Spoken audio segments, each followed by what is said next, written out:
जय जगन्नाथ। नीलाचल निवासाय नित्याय परमात्मने बलभद्र सुभद्राभ्यं जगन्नाथाय ते नमो नमः। महाप्रभु को दर्शन करने को गले बाटरे पड़े श्रीक्षेत्र में आज्ञा 18 नला। मन भीतर अनेक प्रश्न आसे।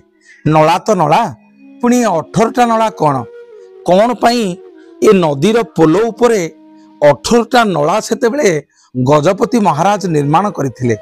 टिके नहीं जीवी आपण मानकु पूर्व इतिहास को जो 18 नला सहित ओडिया जातिर संपर्क ओडिया जाति जो 18 नला सहित एते जड़ित आमे माने जगन्नाथ महाप्रभु को दर्शन करने को श्रीक्षेत्र गला बेले ए 18 नला दे ही जाई थाउ।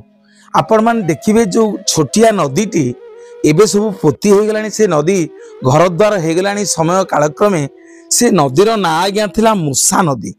से मूसा नदी की पार होई की भक्त मान को आरपट को जीवा को पड़ुथिला श्रीक्षेत्र रे जगन्नाथ महाप्रभु को दर्शन करिया पई। किंतु गजपति मुकुंद देव ये पोलो को निर्माण करथिले एवं जहार नला रखिथिले 18 नला से पोलोर ना थिला 18 नला।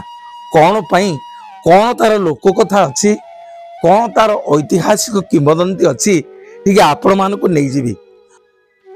रणपुर रे जने राजा आज्ञा तांको ना होची पद्मनाभ सिंह नरेंद्र। तांकर कौनसी पुओ झियो न थाए।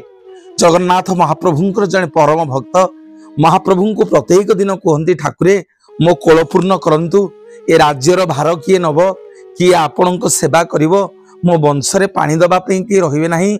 महाप्रभु स्वप्नादेश कले पद्मनाभ सिंह नरेंद्र को जे पद्मनाभ तुम गोटे काम कर मोर जो पंच सखा माने अछंती सेमानक मध्यरु अन्यतम होउछंती श्री अच्युतानंद दास तांकरी पाखक जाओ एवं श्री अच्युतानंद दास को नहीं तुम रणपुर राज्य रे रख सेठी से किछि दिन रहिबे एवं भगवानंकर गुणगान हबो नाम संकीर्तन हबो हरि कार्य हबो भगवानंकर कार्य कले तुम निश्चित भाव में पुत्र संतानर बापा हबो। पद्मनाभ सिंह नरेंद्र आज्ञा ठीक सेया कले पंच सखा मानक मध्यरु मौड़मणि श्री अच्युतानंद दास को नहीं रणपुर गढ़ रखिले। रणपुर गढ़ श्री अच्युतानंद दास हरिवंश पुराण लेखिबा को आरंभ कले।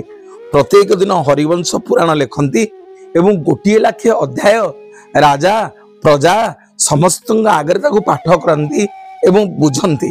प्रत्येक दिन हरिवंश पुराण शुणी शुणी रणपुर राजा मन भितरे हरिंक प्रति एते भक्ति आसिला जगन्नाथ प्रति एते भक्ति आसिला हरिंक कृपारु शुणिले आश्चर्य हेबे आज्ञा।